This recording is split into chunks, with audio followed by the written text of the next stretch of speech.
There's been an 830% increase in assaults on ICE agents.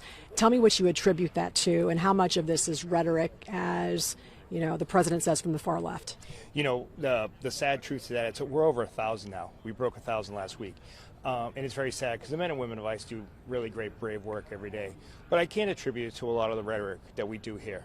Anytime it's calling upon doxing of ICE agents or their families, or saying that there's no rest for ICE agents, or even, comparing us to the Gestapo, it's frustrating in the fact that a lot of people don't truly take the time to understand the law enforcement mission that we do and seeing the significant public safety threats that are out there.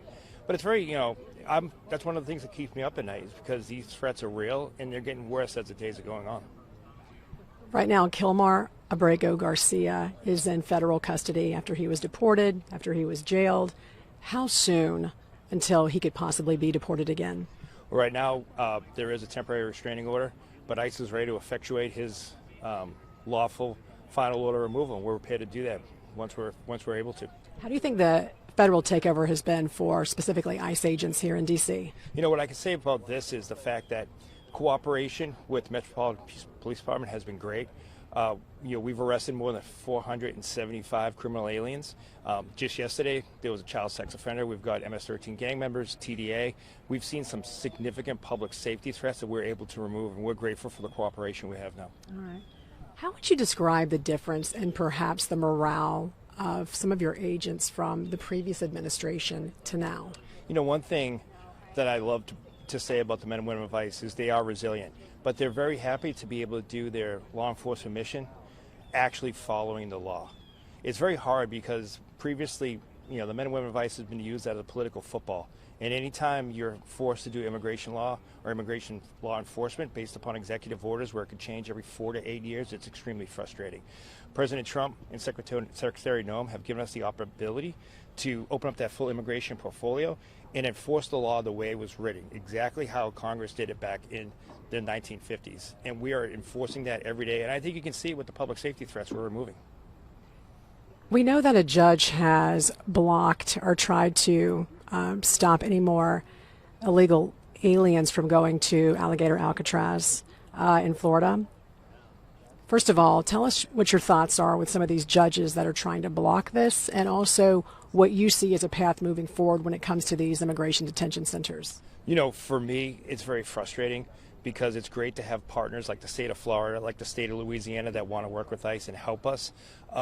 It really frustrates me when these radical judges want to use either political motive or personal vendettas to try to block the work that men and women of ICE are doing.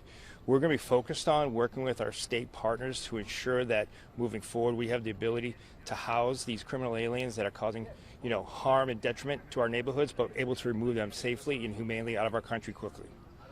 We know that the president has asked Defense Secretary Pete Hegseth to try and gather National Guard troops in some of these other big cities to also get ready for potentially a federal takeover. How important has this been for D.C., and how important is this for other cities across the country? What I can say for D.C. is you just look at the numbers that we have going on right now. No murders in more than 11 days. You've seen crime go down. You've seen people back out, going to museums, feeling safe again. I think that's key. Secretary Noem's dedicated to make sure the men and women of ICE are there to help our federal partners wherever we can and to really focus on those worst of the worst. And I think we are making America safe again. Last month there was about a little more than 4,500 border apprehensions and 0% released into the U.S. How important is that for your mission? It's huge for our mission because under the last administration, so many people were released into the communities that we just weren't properly vetted or we don't even know about. And it makes the mission of ICE harder to go out and locate these people. But the men and women of Customs and Border Protection and Border Patrol have done an amazing job at sealing the border. And with these, no catch and release anymore and having those no releases back into communities, it's truly making a public safety difference all across the country. Yeah, when you talk about catch and release, How detrimental was that during the last administration, and how many millions got through as a result of that? You know, so many got through, and what was really frustrating and bad for the morale of the men and women of ICE was under the last administration, they counted those as arrest or apprehension, but pretty much it was a free ticket into the United States. We've encountered so many that haven't shown up for court, that gave the wrong information, that aren't at the location they're supposed to be, so it makes our mission harder to go out and find these individuals that are now ghosts, or even try to account for these people that we just don't know who are here.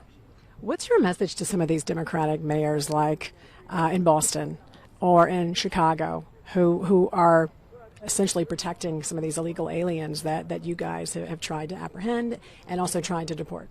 You know, ICE would love open lines of communication. We would love to work with any jurisdiction that wants to work with us. I want people to really see the public safety difference that working with ICE makes. But make no mistake about it, regardless of the sanctuary status of a city, ICE will be there to make sure we get those criminal aliens off the street. Okay. Thanks so much for talking to us. Anything else? No, it's great. Thanks. I got to swear you in.